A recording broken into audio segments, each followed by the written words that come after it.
Großvater hat immer gesagt, traue keinem, der südlich des Äquators geboren wurde. Bei Drehen dreht sich im Kopf ein bisschen was andersrum. Er weiß nicht, wie Tim Sander gestorben ist. Dass es Mord war. Du glaubst wirklich, du kannst diesen Prozess gewinnen? Dein Freund Tristan hat mir den besten Tipp aller Zeiten gegeben. Tristan, was meint er damit? Er weiß, dass die Schwangerschaft nur erfunden war.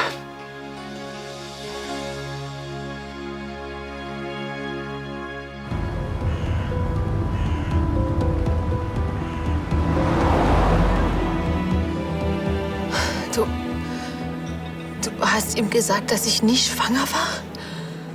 Warum? Weil ich damals davon ausgegangen bin, dass er mein Freund ist. Ich wollte ihm einfach nur klar machen, dass du gerade in einer schwierigen Phase bist. Ich fasse das nicht. Tristan, ich hab dir vertraut. Und ich habe Alexander vertraut. Marlene, bitte, es tut mir leid. Weißt du eigentlich, was das bedeutet? Das ändert alles. Alles. Das Gericht, die werden mich als notorische Lügnerin darstellen. Ich werde den ganzen Prozess verlieren. Ich rede mit Sebastian. Wir müssen versuchen, das Ganze abzuwenden. Also wir schon mal überhaupt nicht. Ich dachte, du bist mein Freund.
Meinst du das eigentlich ernst?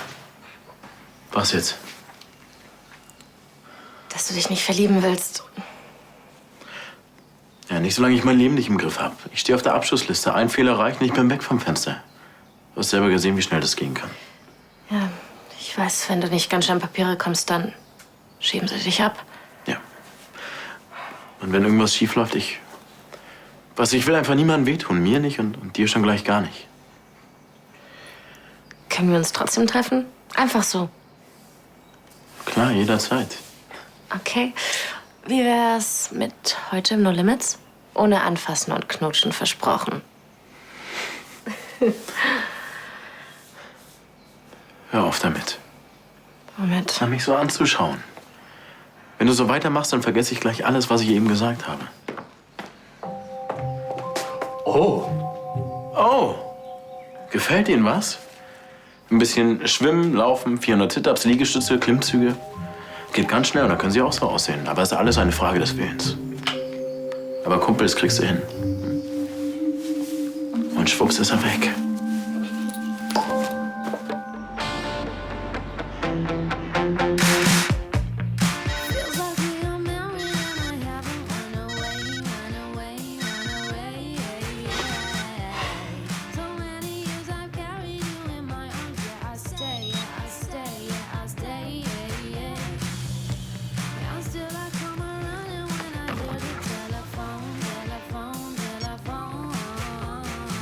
Hallo Daniel, ich bin gerade aus der Stadt der Liebe, ich meine aus Paris zurück.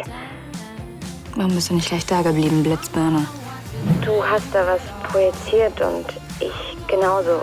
Also, ich glaube, du weißt, was ich meine, als du mir vorgeworfen hast, ich hätte aus egoistischen Motiven den Kontakt mit der Tochter von Frau Ried gesucht. Bla, bla, bla.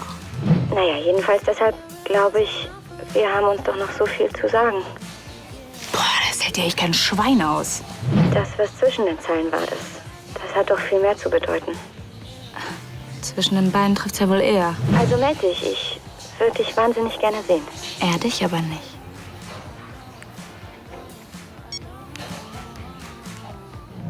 Ups, gelöscht.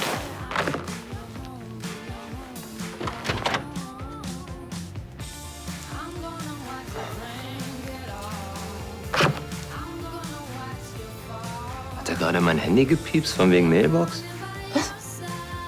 Nee. Da hast du was projiziert.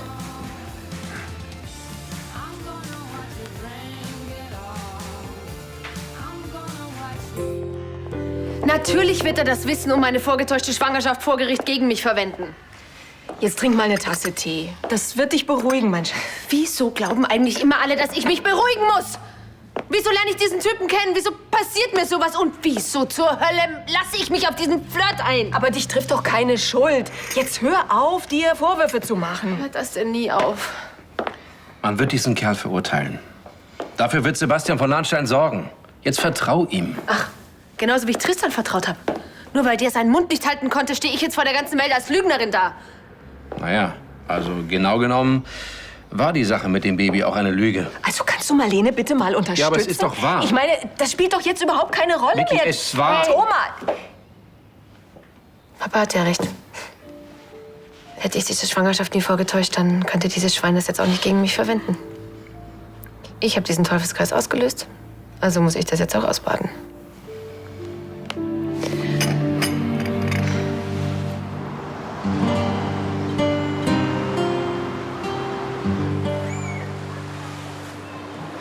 Band?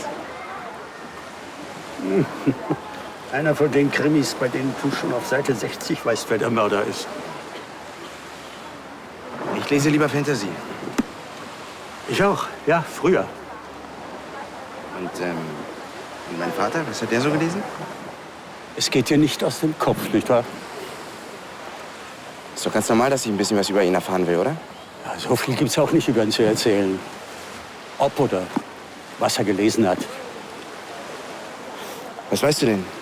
Er war ein sympathischer Kerl. Sah gut aus. So wie ich? Mindestens. Er hatte braunes Haar. Deine Mutter war sehr verliebt in ihn.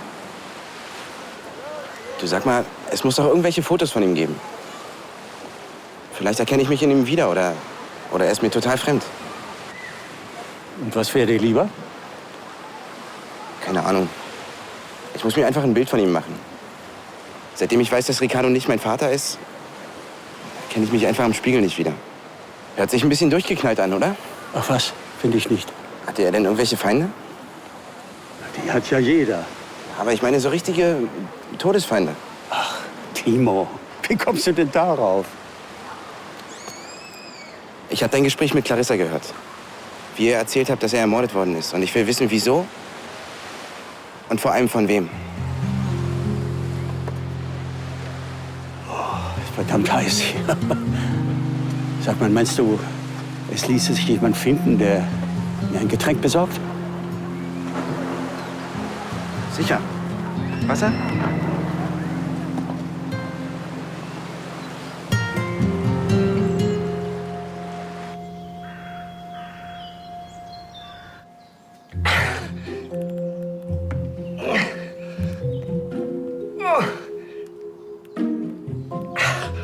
Verstopfung, Justus? Verzeihung, ich wollte nur... Ja, bitte, keine Details. Haben Sie meine Tochter irgendwo gesehen? Sie wollte was für mich kopieren. Die junge Dame war eben noch in der Küche mit diesem jungen Mann. Moment mal, was denn für ein junger Mann? Und hören Sie auf zu japsen, Mensch. Verzeihung. Er heißt Armando, glaube ich. Oder Ernesto. Und warum haben Sie diesen Latino-Rüpel nicht sofort entfernt? Dieser Rüpel hat beeindruckende Muskeln. Vor allen Dingen am Bauch. Moment, soll das heißen, er war nackt? Nein, also nicht ganz. Es hatte vielmehr den Anschein, als habe er ihre Tochter beschmutzt. Ich meine, sein Oberteil verschmutzt. Justus, wenn der Kerl das nächste Mal auf dem Schloss auftaucht, informieren Sie mich sofort, ist das klar? Sehr wohl. Oh, ach, Graf Lahnstein. Der ist übrigens für Sie.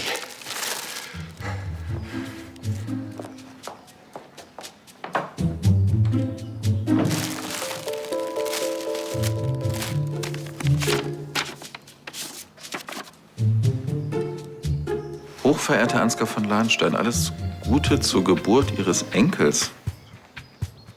Das Polizeirevier 43. Fällt dir dazu was ein? Ich war im Bus und hatte kein Ticket. Und Moment, du warst im Bus.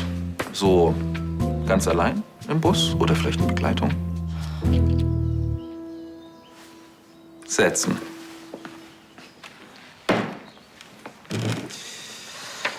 So. Und jetzt noch mal die ganze Geschichte, und zwar die wahre Geschichte. Du warst also im Bus. Vielleicht in Begleitung, vielleicht von diesem Emilio. ja, okay, es war nicht wirklich ein Bus. Sondern? Ein Sportwagen. An der Stelle wird's interessant. Und wie kam es dann zu dieser Sturzgeburt?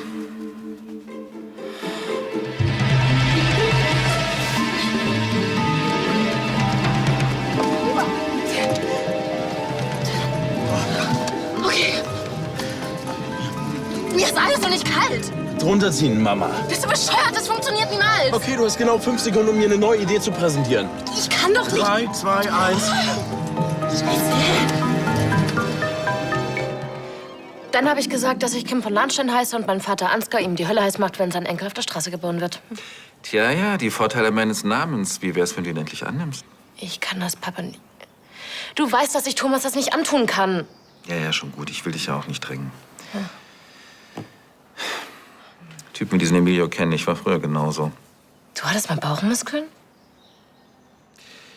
Er wird dich ausnutzen und dir das Herz brechen. Und danach darf Daddy die Scherben wieder zusammenkleben. Ich kann ganz gut auf mich selbst aufpassen. Dankeschön. Das habe ich gemerkt. Einmal Bus gefahren und schon Mutter.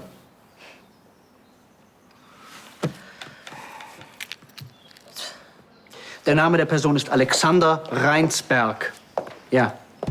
Ich muss einfach alles über diesen Menschen wissen. Ja, das weiß ich auch. Dann fangen Sie eben ganz von vorne an. Ja, bei der Geburt, genau. Und dann Schule, Ausbildung, Weiterbildung, Universität, was weiß denn ich? Ja, Steuern, Sex, wie auch immer. Und horchen Sie mal bei den Hobbys nach. Was waren das da für Sportvereine? Von mir aus auch die Pfadfinder. Und klopfen Sie die Verflossenen ab. Ja, diese ganzen Liebschaften, was auch immer. Ich muss alles wissen. Sagen Sie mal, bin ich der Profi oder sind Sie das? Ja, ja, wir hören voneinander. Auf Wiederhören.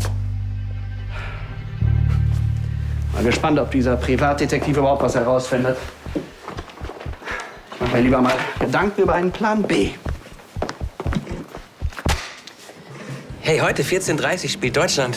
Wow, da freue ich mich seit Tagen drauf. Ich werde gleich die Fahnen hissen. Sag mal, du, Olli, bist doch vom Fach. Hast bestimmt den richtigen Riecher. Wer von den Jungs ist denn schwul? Ich als Erster meiner Art werde mich dazu nicht äußern. Hör auf deinen eigenen Riecher. Aber wir schauen das Game, oder? Wir 3-mal eine SMS nach Paris geschickt und auf die Mailbox gelabert. Nix. Dabei müsste sie längst wieder in Düsseldorf sein. Du hast sie hinterher telefoniert? Und gebettelt? Quatsch, ich habe ihr nur vorgeschlagen, dass wir wieder bei Null anfangen. Also ich will dir ja nicht den Wind aus den Segeln nehmen, aber Helena ist da wie ein 1000 Jahre alter Elefant. Die fängt nicht so mir nichts, dir nichts bei Null an. Das weiß ich aus eigener Erfahrung. Sondern? Naja, da wird vorher alles durchleuchtet, abgewogen und gecheckt. Wenn du Pech hast, musst du zum Therapeuten. Ich hatte ja gehofft, dass sie sich meldet. Dann hätten wir das zusammen durchleuchten und abchecken können. Hey, Halbgott in Weiß, ruf sie doch einfach an. Viel hilft viel. Wenn eine Frau auf Distanz geht, dann bin ich manns genug, das zu akzeptieren. Leute, ihr zieht ein Gesicht, das ist fast geschäftsschädigend hier.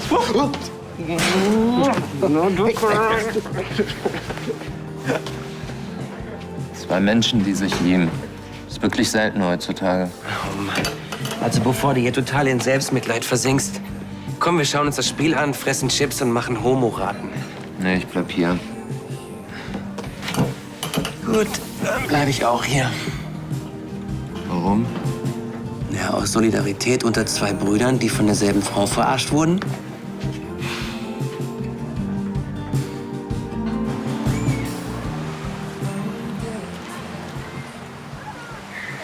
So, einmal Wasser. Ich bin zwar kein Mallorquiner, aber allmählich begreife ich, welche Faszination dieses Licht. Mensch, Opa, Wasser war ja noch in Ordnung, aber das ist echt... Unzählige Maler Das waren ist davon begeistert.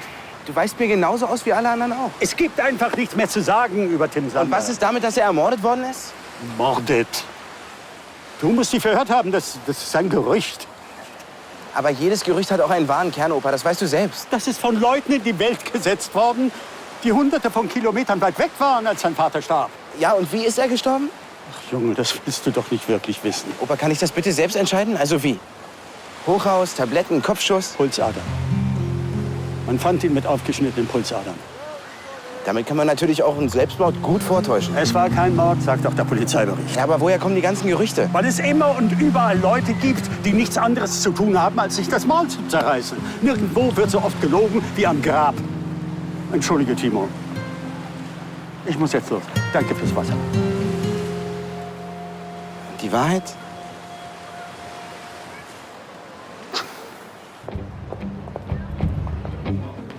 Schöne Frau, noch 2 Barolo für Tisch 11, bitte. Emilio, hör auf zu baggern. Morgen will ich deine Papiere auf dem Tisch.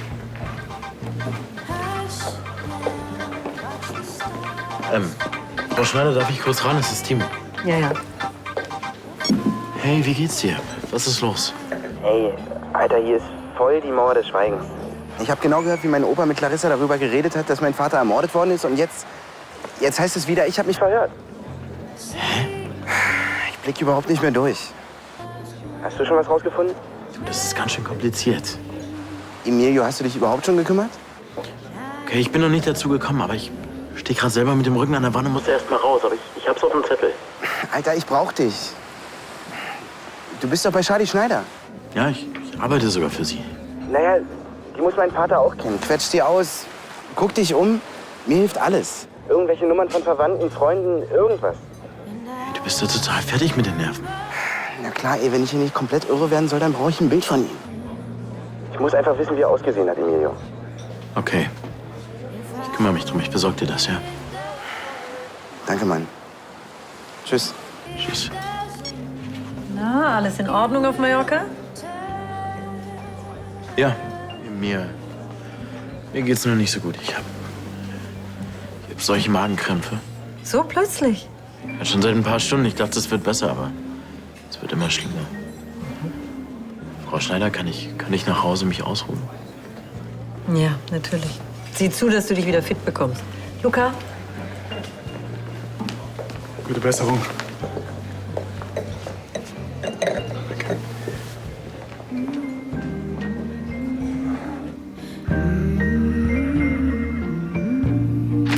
Also Dr. Fritsche hat heute keinen Dienst. Ja, verstehe. Danke, Sibylle. Hey, ich habe 1 Stunde Zeit. Welches Pferd gibst du mir? Magst du es eher sportlich oder entspannt? Beides. Mhm.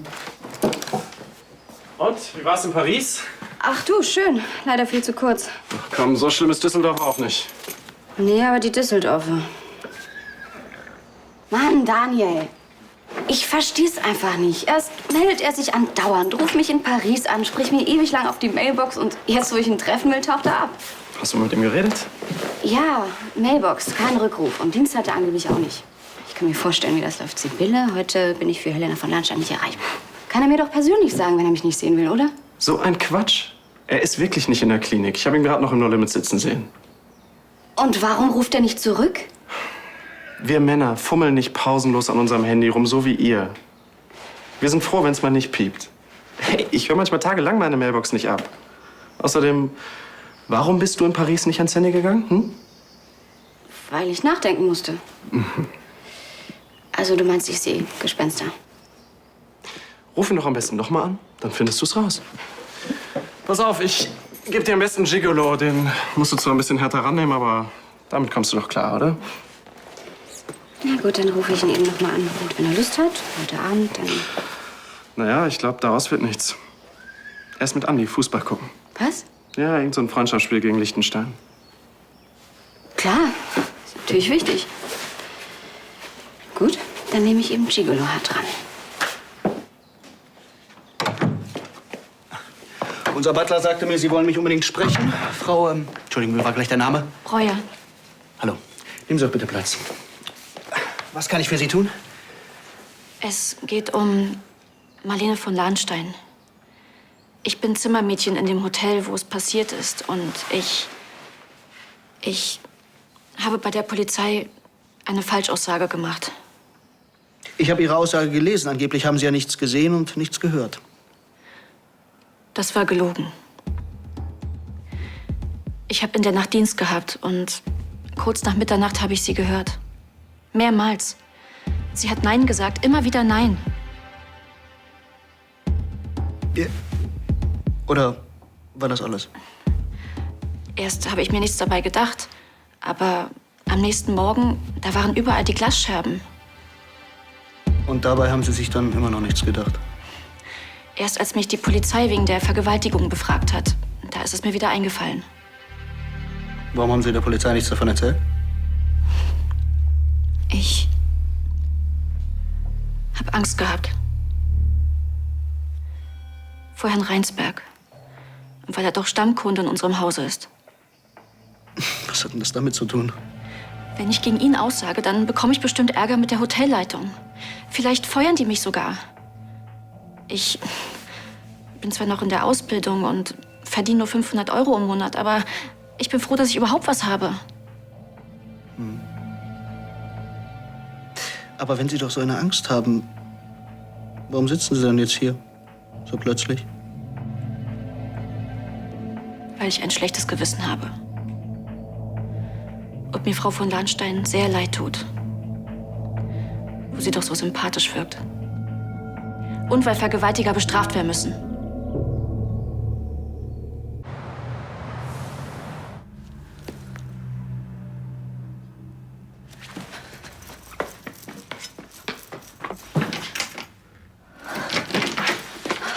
Ich habe gespürt, dass du kommst.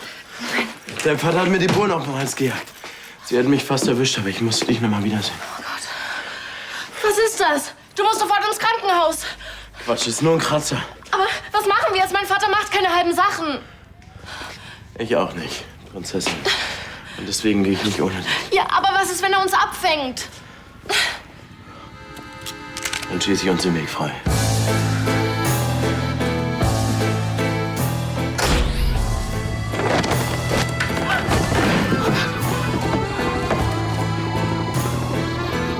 Runter, Baby, weg vom Fenster! Nimm mir mal gut zu, du kleine Wurst. Hände weg von meiner Tochter, sonst wirst du dein blaues Wunder erleben. Ich bleibe bei dir. Für immer. Deine Tochter ist nicht hier. Und wenn du was von mir willst, Lahnstein, ja, dann komm doch hoch. Okay, was ist nicht anders gewollt? Wenn ich sterben würde, dass wir uns einmal geliebt haben.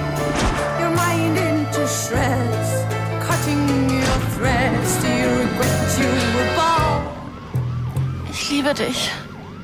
Dito. Hallo. Bist du tot oder was? Kim. Emilio. In was für einem Film bist du denn gerade?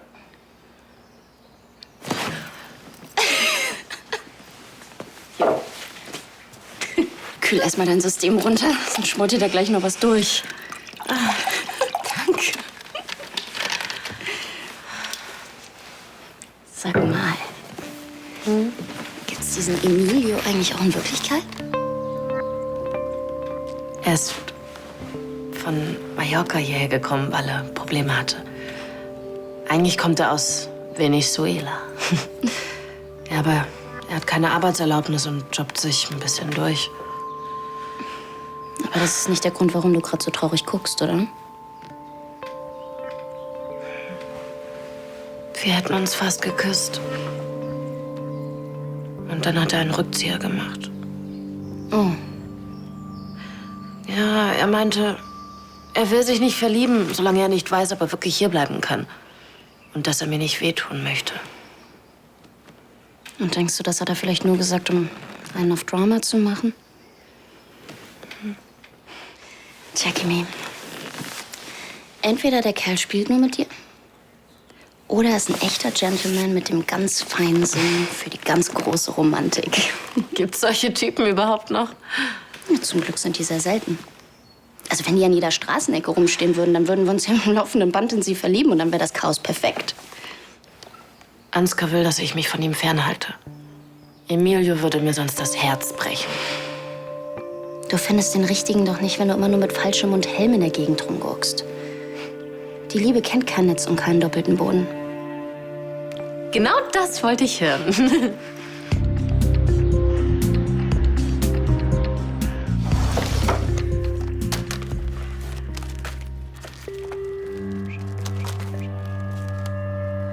Bingo.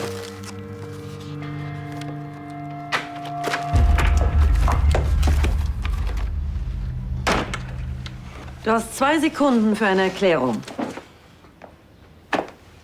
Ich habe nach Tabletten gesucht, weil mir noch immer so schlecht ist. Oder nach so einem gesunden Tee oder sowas. Ja, und Medikamente und Tee hebt man ja auch gewöhnlich im Wohnzimmer in einer Fotokiste auf. Ja, das Fotoalbum habe ich zufällig gefunden und war neugierig. Lo siento, Señora Snyder. Emilio, raus mit der Wahrheit. Oder raus aus der Wohnung. Und ich frage nur einmal. Also ich habe nicht nach Geld gesucht, wenn Sie das meinen. Mann. Ich habe das für Timo gemacht.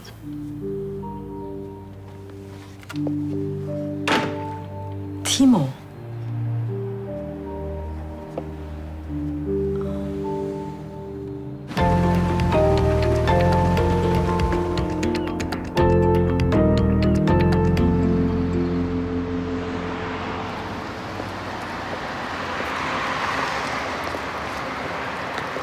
Hey, ist doch sowieso alles meine Schuld. Ich habe gelogen und bin deshalb nicht besonders glaubwürdig. Und es wäre auch kein Wunder, wenn ich den Prozess verliere. Du wirst nicht verlieren. Hat der Sebastian nichts von der Zeugin erzählt?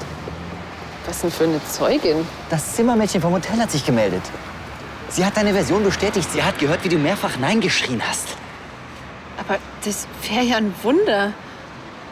Sag ich doch. Würde das denn überhaupt für eine Verurteilung reichen? Es wird reichen. Alexander hat behauptet, dass nichts ohne deine Einwilligung passiert wäre. Die Zeugin wird das widerlegen. Sie hat dich gehört und sie hat die Scherben gesehen. Aber wieso meldet sie sich denn erst jetzt? Angst vor Entlassung oder was weiß ich, ist doch vollkommen egal. Wichtig ist, dass sie aussagt. Alexander wird in den Knast wandern für das, was er getan hat.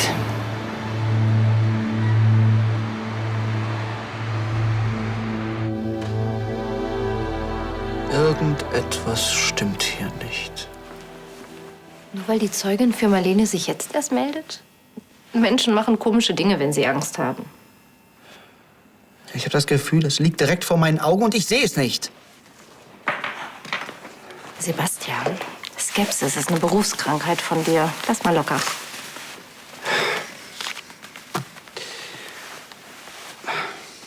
Und bei dir? Laufen denn die Vorbereitungen für die Modenshow gut? Ich bin zufrieden.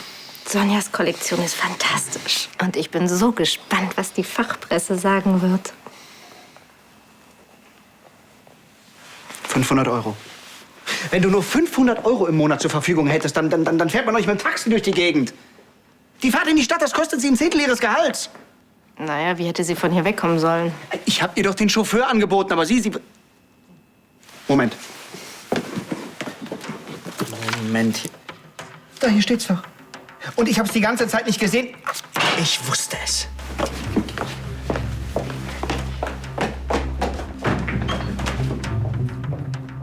Oh. Es geht nicht um mich, es geht um Timo. Was hat er gesucht? Informationen über seinen leiblichen Vater. Und ich habe mal geschaut. Ich habe, soweit ich weiß, das einzige noch existierende Foto von ihm. Ja, und? Naja, er will mehr über seinen Vater wissen. Wer er war, wie er aussah, was passiert ist. Ja, aber ist doch verständlich, das wird jeder wollen. Ja, das ist ja mein Problem. Ich verstehe es auch. Timo ist sehr unglücklich. Aber ich weiß doch gar nicht, was ich damit lostrete, wenn ich ihm das Foto schicke. Womöglich nimmt er sogar die Spur von Tanja auf. Und dann kann es unangenehm werden. Olli, mehr als das. Lebensgefährlich. Du weißt, diese Frau ist zu allem fähig, wenn man sie in die Enge treibt. Die Frage ist trotzdem, ob das ausreicht, ihm das Foto vorzuenthalten. Wie meinst du das? Na, er kann sich darin erkennen. Außerdem kann er Abschied von jemandem nehmen, der ihm sehr nah war, den er aber nie kennengelernt hat. Ja. Aber wenn genau das dazu führt, dass er noch mehr über ihn erfahren will? Ach, Charlie, du hast selbst mal gesagt, man kann die Menschen nicht davor beschützen, ihr Leben zu leben. Sowas habe ich gesagt?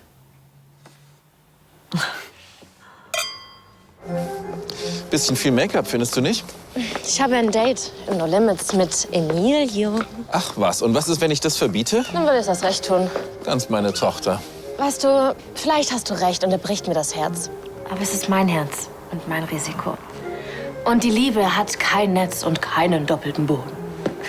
Mein liebes Kind, das mag vielleicht für Normalsterbliche gelten, aber nicht für dich. Du bist eine von Lahnstein. Ja, dann will ich gar keine Lahnstein sein, sondern bleibe lieber eine Wolf. Kim.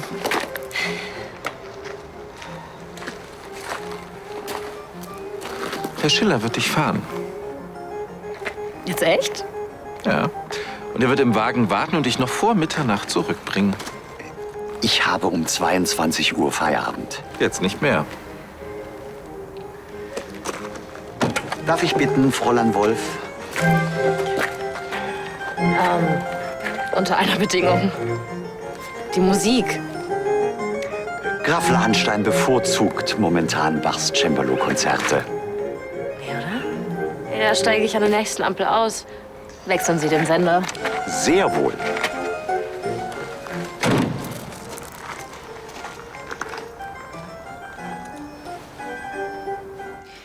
Wir werden... Du wirst gewinnen. Danke, Tristan. Du hast mir wirklich wieder Mut gemacht. Machst du mal die Tür auf?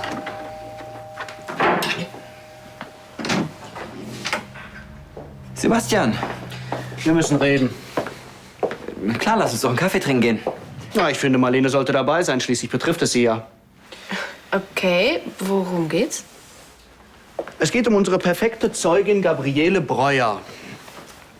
Was für ein Glück. Sie ist ja aufgetaucht, als hätte sie jemand wie das Kaninchen aus dem Hut gezaubert. Ja, sie hat doch zu mir gesagt, sie hätte die Glasscherben am Boden des Zimmers gesehen. Ja, und? Es erfahren ja auch welche. Ja, aber vielleicht erinnert ihr euch noch daran, dass sonst niemand diese Scherben gesehen hat. Niemand. Also bleibt doch zu vermuten, dass Alexander selbst sie in der Nacht noch weggeräumt hat. Warum sollte er? Für sowas gibt es Zimmerservice. Aber Frau Breuer hat mit keinem Ton erwähnt, dass sie die Scherben weggeräumt hat. Also hätten sie am nächsten Morgen ja noch da sein müssen. Ja, aber woher soll sie denn von den Glasscherben wissen, wenn sie sie nicht gesehen hat?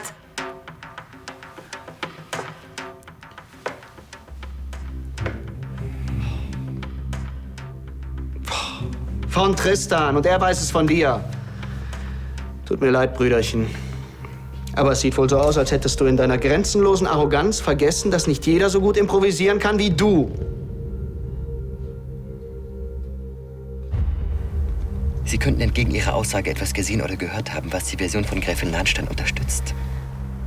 Aber das wäre eine Falschaussage. Damit mache ich mich strafbar. Betrachten Sie mal die andere Seite. Eine junge Frau wird gedemütigt und missbraucht. Und ihr Vergewaltiger läuft frei herum, nur weil es keine Zeugin gibt. Wer weiß, wen er als nächstes vergewaltigt. Das ist furchtbar. Ich würde ja gerne helfen. Aber wie? Die schmeißen mich doch raus. Für das Problem habe ich 10.000 Lösungen.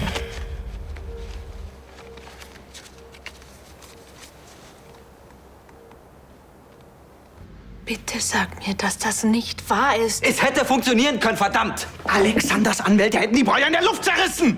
Ein sicherer Freispruch für Rheinsberg!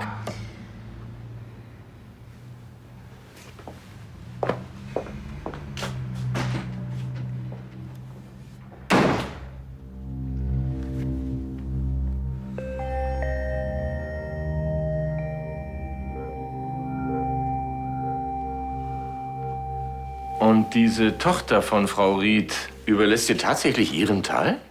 Ja, also nicht mir. Die 3 Teile gehen endlich wieder vereint als Dauerleihgabe von Frau Ried ins Staatsmuseum, damit sie für alle zugänglich sind. Das ist aber sehr großzügig. Ja, dafür bin ich auch sehr dankbar. Und bei dir? Hm? Alles in Ordnung? Klar, alles in Ordnung. Ich gehe ein bisschen laufen, um mal durchzuatmen.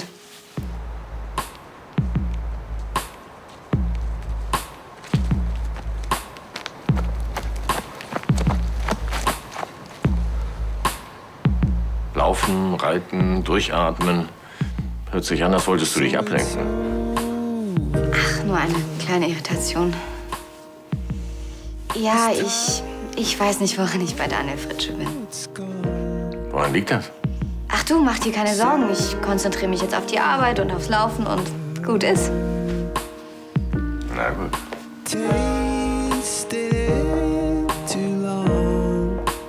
Blöder Mist. Blöder Mist.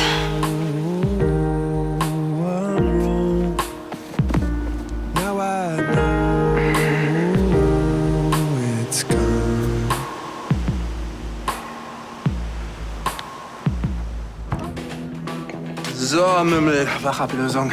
10 Minuten zu spät. Beschwer dich bei deinem Chef.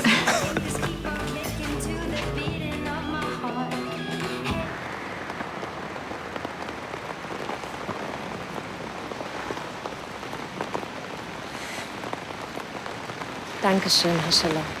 Viel Vergnügen. Ich habe ein bisschen weiche Knie. Verstehe. Und, schmeckt dir mein Cocktail? Ich habe heimlich geübt. Ja, das schmeckt man. Aber eine Sache fehlt noch. Temperament. Und das hast du gepachtet. Wurde mir in die Wiege gelegt. Das will ich sehen. Was jetzt? Mein Können als Cocktailmixer? Damit können wir mal anfangen. Olli, kann Emilio mir zeigen, wie er einen Mai Tai mixt? Wenn ihr mir einen mitmacht. Wenn ich mir eine Bemerkung gestatten darf. Der junge Mann, der Ihnen widerstehen könnte, wäre ein großer Dummkopf. Vielen Dank.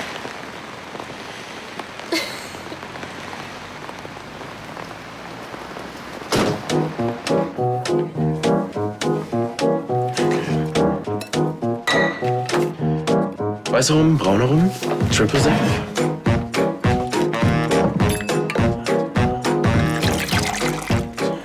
Minze.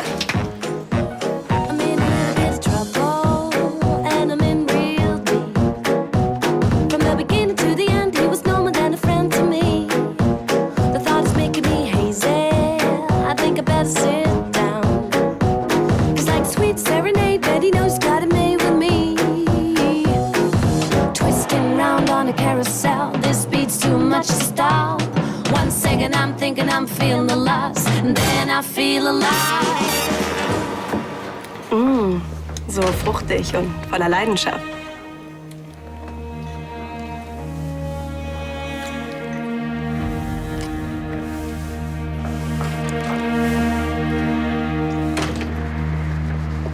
Marlene, jetzt warte doch mal. Es gibt noch eine Möglichkeit. Wir können meine Zeugin aussagen lassen. Sie lügt. Wenn sie aussagt, dass du vergewaltigt worden bist, dann ist das verdammt noch mal die Wahrheit. Aber so funktioniert das nun mal nicht, Tristan. Sebastian muss ihr nur ganz genau erklären, was sie zu sagen hat. Dann wird sie das Kreuzverhör überstehen. Auf gar keinen Fall. Wenn das rauskommt, dann ist alles verloren und es ist wirklich schon genug passiert. Ich muss jetzt alleine durch. Was soll das heißen, alleine? Ich werde ein Interview geben. Ja, und über alles offen und ehrlich reden. Das halte ich für keine gute Idee. Das ist mir egal. Die Presse wird sich sowieso auf diesen Fall stürzen. Die geifern doch nach so einer Sensation. Und da ist es wesentlich besser, wenn wir den Informationsfluss kontrollieren. Ist doch auch deine Devise. Ja, natürlich, aber... Nichts aber. Ich werde allen Frauen beweisen, dass es richtig ist, sich zu wehren. Sich zu wehren gegen Männer, die glauben, dass sie alles tun und lassen können, was sie wollen. Und jetzt versuch gar nicht erst mir das auszureden, sondern mach mir einen Pressetermin.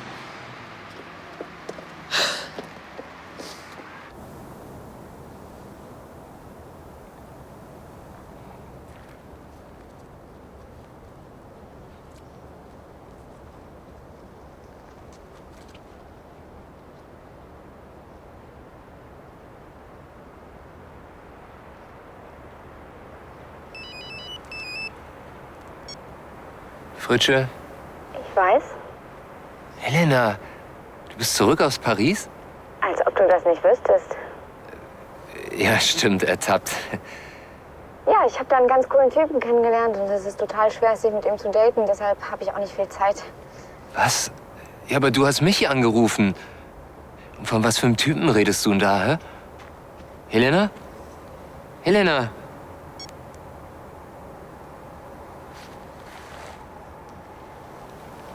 Ich dachte, es gibt Sachen, die sagt man lieber nicht am Telefon. So Sachen wie...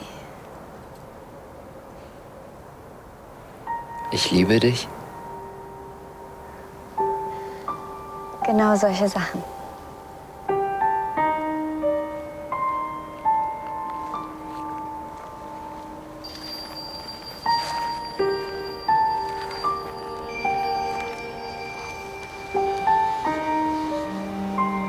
Ich liebe dich. Ich liebe dich auch.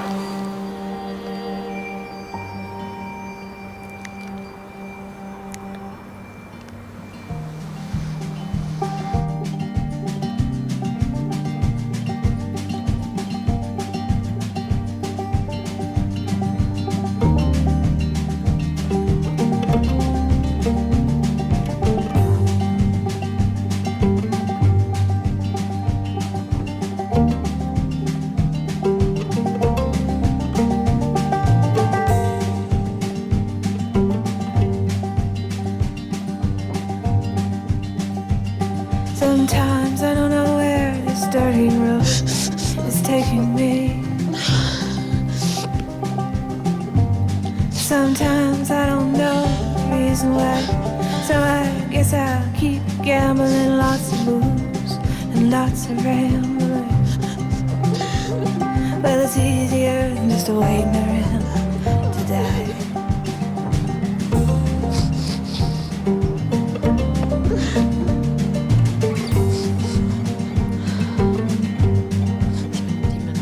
Well, one time, friends, I had a mile.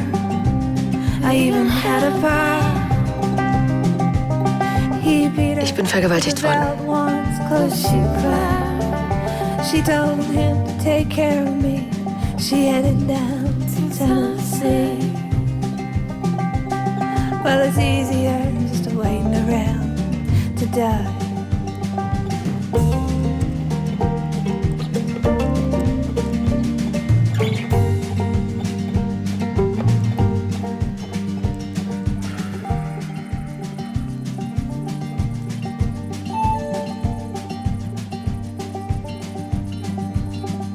Lieber Timo, ich habe mit Emilio gesprochen und denke auch, dass du ein Recht hast zu erfahren, wie dein Vater ausgesehen hat.